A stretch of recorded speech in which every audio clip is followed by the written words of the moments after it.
Bienvenue dans ce 90e numéro de Terres et Vignes de l'Aube. Chaque mois, avec notre partenaire, la Chambre d'agriculture de l'Aube, nous découvrons les coulisses du monde agricole. Aujourd'hui, nous nous intéressons aux techniques de commercialisation. Les images d'Épinal vont être une nouvelle fois mises à mal. Internet, export, circuit court, vente directe. Certains agriculteurs sont devenus des commerciaux sans pour autant abandonner leur tenue pour aller dans les champs. Plus d'infos dans ce sommaire.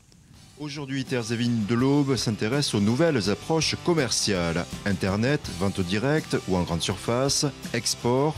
Le métier de commercial, c'est parfois un peu nouveau pour ses producteurs et cela ne s'improvise pas.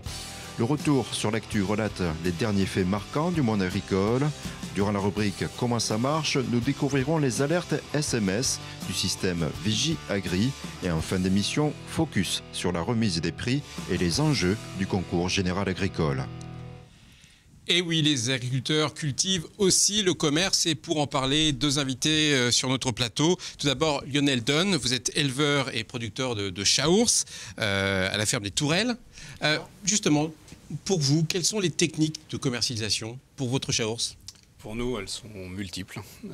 On a commencé par tout simplement des marchés, des manifestations type salon, manifestations, foires, des choses comme ça. Puis tout doucement, on a rencontré des professionnels et puis des petits commerçants. Enfin voilà, aujourd'hui, on touche à tout type de commerce. Mais ça veut dire que vous avez touché différents types de distribution, ça va du drive...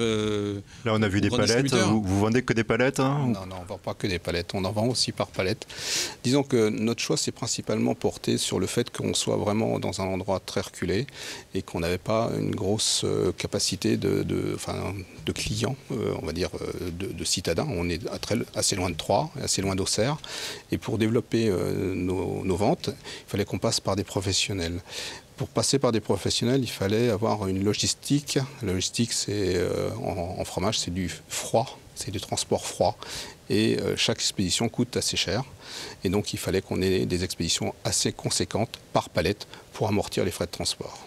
C'est ça notre principal axe de commercialisation. Autre commerçant et agriculteur à la fois. Bonsoir Guillaume Partiot, vous êtes agriculteur à Chazeret. Alors vous cultivez et faites le conditionnement de légumes secs, il y en a quelques-uns ici sur notre plateau. Alors vous avez choisi de proposer vos produits à la grande distribution et ce directement, sans intermédiaire. Est-ce un parcours du combattant pour voir ceci sur les rayons ? Alors effectivement, c'est un petit peu la même problématique que Lionel. En fait, nous, on est plutôt assez reculé aussi, donc on a d'emblée en fait choisi d'aller, on va dire, se confronter à la grande distribution. Après, est-ce que c'est un parcours du combattant ? On a toujours tendance à opposer agriculteurs et grande distribution. En fait, je pense qu'il faut s'y confronter pour pouvoir voir ce que c'est. Hein. Et alors ? Et donc, écoutez, c'est vrai que tout n'est pas rose, hein, mais on y arrive. Hein. Voilà. Donc aujourd'hui, c'est beaucoup de temps. Parce que nos acheteurs en grande distribution ne sont pas forcément toujours disponibles, donc c'est beaucoup de temps au téléphone, des rendez-vous, voilà. Il faut se déplacer, aller les voir. C'est vrai que voilà, ces acheteurs-là, eux, ils sont habitués à gérer des produits qui viennent de centrales, etc. Donc dès l'instant qu'il faut rentrer un nouveau produit qui vient d'un petit producteur ou d'une PME, c'est toujours un peu plus compliqué. Et donc on leur prend un tout petit peu de leur temps pour essayer de valoriser nos productions, quoi. Mais on le voit, Christian, avec nos invités, on va du marché pour arriver aux palettes, on a la grande distribution, c'est extrêmement varié. Oui, c'est surtout adapté aujourd'hui au monde actuel, au mode de vie, population plus urbaine, ça a été dit à l'instant, habitude d'achat sur Internet, de plus en plus, et aussi circulation des marchandises dans le monde entier. Alors les approches commerciales se multiplient et ces professionnels ont dû apprendre à devenir des commerciaux. On a vu deux exemples à l'instant, commerciaux et vendeurs. Alors c'était inimaginable il y a 10 ans. Le résultat est parfois étonnant et je propose quelques exemples pour illustrer votre question avec ce reportage. Gérard Haute est sidériculteur depuis 30 ans. Sa surface de production est passée de 2000 à 70 000 mètres carrés.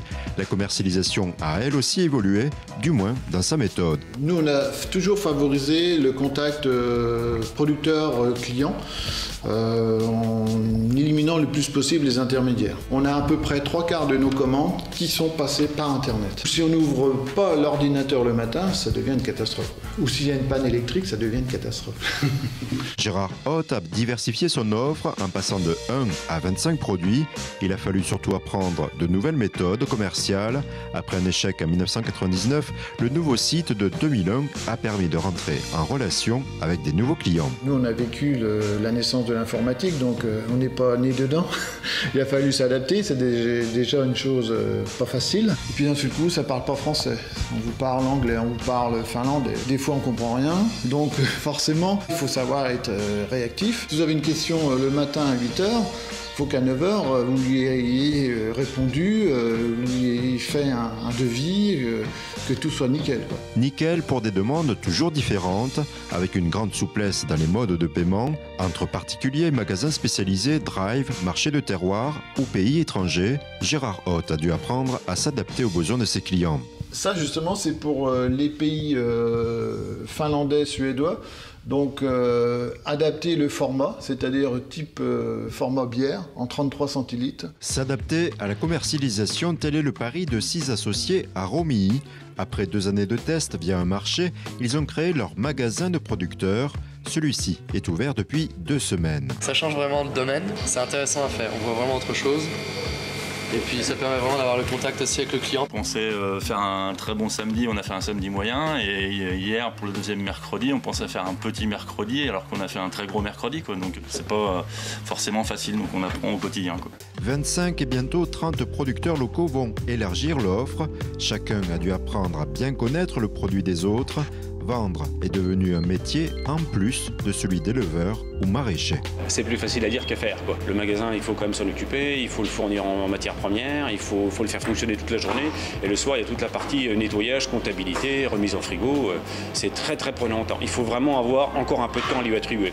Pour François, par rapport à la vente directe à la ferme, ce magasin lui permet d'écouler 30% de production d'œufs en plus. Donc maintenant, par contre, dans le magasin, notre produit, il est en vente 4 jours par semaine, mais de 9h à 13h. Aujourd'hui, on a à peu près 80% de clients nouveaux.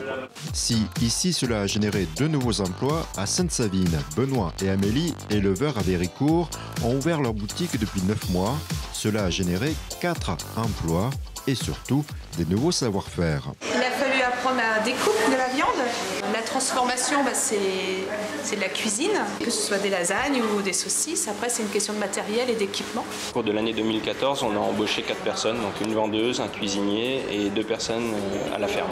Ça nous a permis d'étendre un petit peu notre clientèle. Ils ne vont pas sur le marché parce qu'il peut y avoir des difficultés pour se garer ou trop d'affluence à leur coût. Amélie et Benoît partagent désormais leur temps entre 2 passions, l'élevage et nouveauté, le commerce. Il faut quand même aimer ça et j'imagine qu'on peut l'apprendre, mais je pense que c'est mieux d'aimer ça et de l'avoir en soi. Guillaume Partiot, on le voit dans ce reportage, commercialiser ces produits, c'est un travail permanent et ça va très loin. Par exemple, sur votre site ou sur votre Facebook, on peut y voir des recettes. Ça veut dire qu'il faut jamais, il faut toujours avoir un lien avec le consommateur en permanence et ça passe par ce type de communication, le site internet, Facebook. Il faut toujours être présent. Effectivement, aujourd'hui, je pense que le consommateur est à la recherche justement de ce lien avec le producteur. Et donc nous, l'idée, c'est en tout cas de lui permettre de voir ce que c'est que la culture des légumes secs. Et donc et de retrouver un lien. Donc on affiche aussi la photo du producteur sur le packaging. Voilà, l'idée, c'est d'avoir un produit du champ jusqu'à l'assiette. Et donc, les idées recettes sur la page Facebook, comme vous l'avez dit, des photos de la culture, toute autre information. Voilà. Guillaume Partiot, tous les agriculteurs que j'ai rencontrés m'ont dit ce qui est important aussi, c'est la transformation avant de commercialiser. Alors vous avez fait le choix de nettoyer et réaliser les emballages sur votre site. Pourquoi vous n'avez pas délégué ce métier-là, celui de créer un emballage, d'avoir la machine, outils, etc. pour le faire ? On avait envie de maîtriser, on va dire, le produit depuis sa culture jusqu'à sa commercialisation et à sa distribution. Et donc voilà, l'idée c'était pas de faire voyager le produit aux quatre coins de la France. Et donc voilà, on a décidé d'investir et donc d'investir dans des moyens de stockage, de triage et de conditionnement pour pouvoir réaliser l'ensemble des opérations sur l'exploitation. Il vous reste plus qu'à ouvrir une boutique à Paris. C'est ça. La boucle est bouclée. Oui. Alors, on le voit, Lionel Donne, il y a plein de métiers. Alors vous, dans votre cas, je signale d'ailleurs que vos produits sont trouvables à Romilly, au magasin producteur, notamment, vous êtes fournisseur. Mais sinon, vous êtes, si je fais le point, éleveur, transformateur en chaours, et désormais, vous êtes aussi commercial. Oui. Ça ne s'improvise pas, ce dernier métier, celui de commercial. Comment vous avez appris? Est-ce que vous avez suivi des formations? Oui, et nombreuses. La première formation, elle est sur le tas, mais ça ne suffit pas. Effectivement, on a suivi des formations diverses et variées. On a aussi des gens qui nous accompagnent au niveau marketing. On ne fait pas tout seul parce que, effectivement, moi, à la base, ma formation est de producteur. Il a fallu, bien maîtriser aussi la transformation. Donc c'est effectivement, le commerce est venu après et de nombreuses formations. Mais on s'adresse à qui? Est-ce qu'on s'adresse à la Chambre d'agriculture? Alors effectivement, c'est les occasions qui font que, oui, la Chambre d'agriculture, ou voire même parfois des opportunités, Chambre de commerce ou au-delà du département parfois. Vous commercialisez vos chaours via le drive fermier qui est installé à Saint-André-les-Vergers. Est-ce que ce genre d'outil de vente en ligne est appelé à s'accroître selon vous? Je le pense, je l'espère. Pour nous, c'est un développement local. Nous avons fait le choix il y a quelques années de commercialiser plus nos produits au niveau local parce qu'on s'est aperçu qu'on vendait plus de fromage à l'export que dans l'Aube et Lyon réunis. Est-ce que vous pourrez envoyer du fromage grâce à de la vente en ligne? Alors, à Dunkerque ou Marseille? Pour l'instant, nous n'avons pas fait ce choix-là parce que le problème reste toujours la logistique et la logistique froid. Le problème, c'est d'envoyer un fromage dans des conditions de basse température, en température positive, mais de l'ordre de 4 à 8 degrés selon le fromage. Et ça, c'est très compliqué à faire tout au long de l'année. Et on n'a pas retenu cette solution-là. Ça viendra. Certainement, mais ce sera par la technique, effectivement. Exactement. Merci à nos invités. Nous venons de voir comment les exploitants agricoles développent leur commercialisation. À présent, ils vont rester avec nous afin de commenter les faits de l'actualité agricole auboise. C'est le retour sur l'actu. Fait marquant, Christian, le mois dernier, et il s'agissait de la 19e édition d'Un dimanche à la campagne. Est-ce que ce rendez-vous a été toujours autant un succès? Oui, et 3 fois oui. La Chambre d'agriculture vient de diffuser quelques chiffres. Alors, l'édition 2015 est particulièrement réussie avec 25 000 visiteurs et surtout 0 produit restant, que ce soit les repas, les grillades ou bien sûr les produits locaux. Alors je propose de revoir quelques images de ce rendez-vous. Parmi les 60 sites, il y en avait un qui s'adressait particulièrement aux amateurs de chevaux. Et toujours pour se remettre dans l'ambiance, je propose de voir ce sujet. Pour voir des chevaux qui dansent de la country, il faut se rendre au dimanche à la campagne. Ici, à Montmartin-le-Haut, Joël Verpi profite de cette journée pour mettre en avant son élevage de 300 bovins et 40 chevaux de race américaine. On veut faire un petit peu se faire connaître, même pour la vente des chevaux, tout quoi. Puis on fait des jeux, on fait la monte western le matin et l'après-midi avec danse country avec les chevaux. Ensuite, il va y avoir un petit jeu, un ballon de foot, et puis avec 4 personnes qui jouent au foot avec les chevaux. Pas, trop ou galop, Evelyne et sa sœur profitent de cette journée pour essayer un maximum de montures et passer une belle journée en famille. Déjà la monte western, monte classique. On était venus l'année dernière par hasard et puis j'ai ma petite sœur qui adore le cheval, qui monte dans un poney club et donc du coup on est venu pour lui faire plaisir et puis parce que c'est génial, rien que pour les enfants et puis même pour nous c'est une après-midi ou une matinée tranquille à passer en famille, puis à la campagne avec les animaux. Montrer un peu ce qu'est la ruralité avec tous ces artisans, tous ces bénévoles qui travaillent toute l'année un peu dans l'anonymat. Vraiment, c'est la ville à la campagne. Avec pour but de rapprocher grand public et monde rural. Lionel Donne, un dimanche à la campagne, c'est aussi une belle occasion de vente directe à la ferme. Il y a beaucoup d'endroits qui le permettent lors de cette opération. Est-ce que la vente directe, c'est devenu maintenant un moyen suffisant pour dégager des marges et pouvoir vraiment vendre? Je peux répondre pour les autres. En ce qui nous concerne, c'est loin de suffire. Nous, lorsqu'on fabrique un sans chaours, on en vend la moitié d'un en vente directe. Voilà, c'est accessoire, c'est un lien sympathique, agréable. Oui, tout à fait. C'est un lien nécessaire, je pense, que ce soit pour le client ou pour nous. C'est capital. Mais voilà, encore une fois, nous, c'est l'éloignement qui nous a fait prendre d'autres options. Christian, est-ce que vous avez d'autres actus, peut-être encore en lien avec la commercialisation des produits agricoles ? Oui, tout à fait. Je vais vous parler du premier forum des opportunités. Ça a lieu à Mergé. C'était le 18 stands de professionnels qui sont venus rencontrer les agriculteurs au bois, puisque ce sont des professionnels de la transformation, que ce soit en fromage, en viande ou quoi que ce soit. Et alors, pourquoi ce choix ? Je vous propose de voir le sujet pour comprendre pourquoi c'était nécessaire. Et je crois que ça vous concerne, Guillaume Partiot.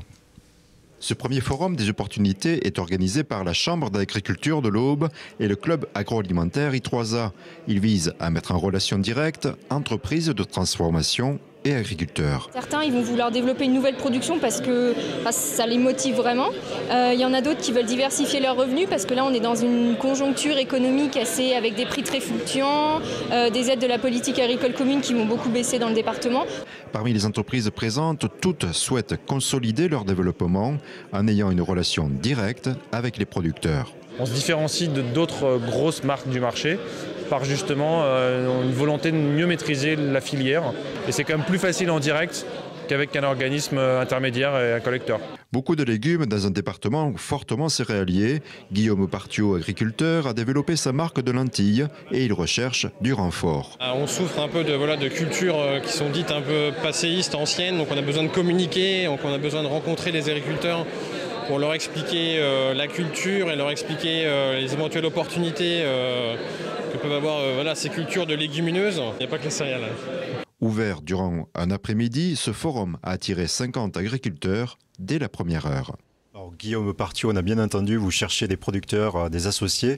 Est-ce que ce premier forum des opportunités, ça a été finalement une bonne opportunité ? Je pense que c'est une réussite. Dans votre cas, un exemple ? En ce qui nous concerne, oui, nous avons rencontré environ 25 agriculteurs. Et donc 25 agriculteurs qui pourront, dès l'année prochaine, produire quelques légumes secs. Voilà. Bon, Fabrice, je propose de continuer sur l'actualité avec une dernière actualité. Au lieu de promouvoir sa marque, bien, tout simplement, il y a eu une dégustation des vins des Rissé. Et chaque vigneron, au lieu de promouvoir sa bouteille, sa marque, son identité, ils ont préféré se réunir pour promouvoir un terroir, celui des Rissé. Et ça attirait notamment un public étranger. Et je propose de voir là aussi à quoi cela a ressemblé. Un petit goût de noix, de fruits rouges, de brioche, l'Hérissé fait déguster ses vins clairs, vins non terminés de champagne, vins avant la prise de mousse. C'est intéressant de goûter à ce moment-là parce qu'on a une vraie différence entre toutes les contrées, tous les terroirs de Rissé. But de la manifestation, promouvoir le territoire d'Hérissé. Aucune mise en valeur de vignerons, le nom n'est même pas mentionné. Les vins sont exposés par secteur géographique. Aujourd'hui, c'est le village qui est promu, c'est un sol que l'on goûte. Entre 70 et 100 personnes étaient attendues, avec une majorité d'étrangers. C'est la première fois que je suis ici à Aube, à Rissy. Et vous êtes content des vins que vous avez dégustés ? Oui, bien sûr, oui, j'aime beaucoup. Avant, je ne goûte pas le vin de Rissy. C'est la première fois que je goûte le rosé d'ici. Oui, c'est très intéressant, j'aime beaucoup. Oui. Dans le cadre de cette semaine de dégustation en Champagne, c'est le centre de promotion du territoire d'Hérissé qui a organisé sa 5e dégustation pour séduire de nouveaux adeptes. Merci Christian. Nous continuons notre découverte de l'actualité agricole avec une démarche récente pour lutter contre les cambriolages. Les agriculteurs, Christian, vont pouvoir se protéger désormais contre les vols de matériel dans leur exploitation. Et oui Fabrice, fini le temps où l'on pouvait laisser son véhicule ouvert en pleine campagne. Aujourd'hui, les exploitants agricoles doivent être plus vigilants. Et pour lutter contre les vols, ils se sont associés et désormais coordonnés avec les gendarmes. Cela s'appelle Vigie-Agri et je propose de voir comment ça marche. Situé à proximité de l'agglomération troyenne, Philippe Souillard a pu constater de nombreux cabriolages dans son hangar. Le carburant, sur celui-là, ils ont volé les appareils de CB, une pièce de relevage, les caisses à outils, tout ce qui est matériel portatif. Matériel électronique, métaux, outillage, aujourd'hui, les cambriolages prennent une autre ampleur. Pour Philippe, des bandes organisées volent des moissonneuses-batteuses ou des tracteurs. C'est des tracteurs qu'on commande Via l'Union européenne, on demande un certain type de tracteur. Le tracteur est chargé sur un SMI et il est transporté jusqu'à son lieu de destination. Les tracteurs aujourd'hui sont pucés, donc on sait très bien où ils sont, mais la corruption fait que on ne va pas les rechercher, quoi. Du coup, préfecture, gendarmerie et chambre d'agriculture ont mis en place un moyen d'alerte élargi via SMS. Ce système de coproduction de sécurité où chacun veille un peu sur tout le monde. Ce système s'appelle Vigie-Agri. En cas de doute ou de constat, le 17 reste le bon réflexe. Ce système prend ensuite le relais pour diffuser l'information. Le réflexe pour tout le monde, qu'on soit agriculteur ou qu'on ne le soit pas, c'est de faire le 17. Et là, c'est notre plateforme centre opérationnel qui fait le SMS et qui le balance sur la liste qui a été préparée. C'est pour ça qu'il est très important que les agriculteurs s'affilient au système auprès du site, notamment de la Chambre d'agriculture. Alors Vigie-Agri, c'est un système qui est mis en place un peu comme voisin vigilant, c'est-à-dire que nous, entre agriculteurs, on surveille nos bâtiments, on appelle le 17, on est en relation avec quelqu'un de la gendarmerie qui met en vigilance aussi par SMS d'autres agriculteurs pour qu'on soit sur un secteur déterminé, attentif à tout ce qui peut se passer. Le message, c'est succinct, c'est juste un véhicule qui serait susceptible de faire du repérage sur la commune ou sur les extérieurs et donc de redoubler d'attention, c'est tout. Pour Philippe, ce système d'alerte Vigie-Agri, c'est aussi un moyen d'être plus vigilant et dissuasif au quotidien. On peut peut-être quand même arriver à faire quelque chose à la marge, mais on fera quelque chose. Il faut quand même fermer à double tour, même dans nos campagnes. Je rappelle pour les agriculteurs qui nous regardent que l'inscription auprès de la Chambre d'agriculture est gratuite. À présent, un sujet plus festif. Chaque mois, nous vous proposons une vision décalée du monde agricole. Il s'agit de la rubrique Contre-champ. Et cette fois, Christian, vous allez nous présenter des agriculteurs récompensés par l'État pour la qualité de leur production. Alors, des agriculteurs heureux puisqu'ils ont participé au concours général agricole. Je rappelle qu'il a lieu tous les ans lors du Salon de l'agriculture. Et de mémoire de participants, c'était la première fois que les prix étaient remis en Champagne-Ardenne. C'était à Troyes, à la mairie, exactement, le 21 avril. Et donc, il y avait une ambiance festive. Et pour faire un lien un peu avec le thème de cette émission, ce label du concours général agricole, c'est aussi un outil de promotion. Et vous allez voir qu'ils sont heureux d'être récompensés. Sous les lustres du grand salon de l'hôtel de ville de Troyes, viticulteurs et producteurs au bois ont retrouvé leur sourire d'étudiants. Ils ont réussi à obtenir un diplôme au concours général agricole. En fonction de leur médaille qu'ils ont reçue au salon de l'agriculture, on leur remet ce diplôme-là. Donc médaille d'argent, médaille d'or, médaille de bronze. En tout, 21 médailles ont récompensé le savoir-faire au bois lors de ce concours particulièrement difficile et important. On a eu 21 000 produits qui ont été présentés au concours général agricole 2015, à peu près 16 020, donc c'est énorme. Et à côté de ça, il y a d'autres concours. Donc le concours des animaux a réuni également 2200 animaux. Depuis 2009 que les chambres l'organisent, on a quasiment doublé le nombre de candidats. Puis on interroge les producteurs en Champagne. Certains m'ont souvent dit qu'ils constatent en moyenne 15% de ventes en plus. C'est du déclaratif, mais c'est déjà constaté par eux-mêmes. Ce logo est devenu une assurance de qualité et de notoriété. Les vignerons qui y participent parfois depuis plus de 15 ans en sont sûrs. Au départ, c'était simplement pour savoir comment on pouvait se situer par rapport aux autres collègues. Puis aujourd'hui, on s'est pris au jeu, donc c'est vrai que tous les ans, on recommence et tous les ans, c'est avec plaisir quand on a une médaille. Certains consommateurs ignorent qu'il y a du champagne dans cette région et donc ça démontre que parmi toutes les régions champenoises, nous tirons très bien notre épingle du jeu. Pour tirer son épingle du jeu, les nouveaux candidats font parfois appel aux œnologues afin d'obtenir la première place. On regardait souvent les résultats de la Champagne viticole, etc. Et puis on s'est dit un jour, tiens, pourquoi pas nous, pourquoi pas essayer. Et puis voilà, on a une médaille d'argent cette année, donc on est assez fiers. Il est beau. Ça va, je vais le garder. Ça change son regard dans la glace. Ça n'a pas changé énormément de choses à la maison, si ce n'est le besoin maintenant impérieux de toujours faire mieux. Avec ces conseils, on est arrivé à rehausser la qualité de nos vins. C'est une fierté de les présenter au concours et d'avoir des prix. Fier de cette cuvée rosée qui est l'emblème de notre coopérative, puisqu'on est deuxième producteur de rouge à Aussy-Champagne. 2 autres activités ont été récompensées, du cidre, et grâce aux mamelles de sa vache, un producteur laitier d'Écroute a lui aussi amené le fruit de sa production. Là, on fait du l'AOP Chao avec du bon lait. J'ai ramené 2 bouteilles de lait. Effet inattendu de cette mise en avant médiatique, même la Primonstein rouge Adi Uzès a pris goût aux caméras. Passer par le dressage, automatiquement, c'est plus sociable après. Et ça, c'est plus sympa aussi. Pas de coup de pied, c'est sympa. En coulisses, un moment sympa se prépare, celui de la dégustation des champagnes et vins récompensés. On joue au loto du champagne.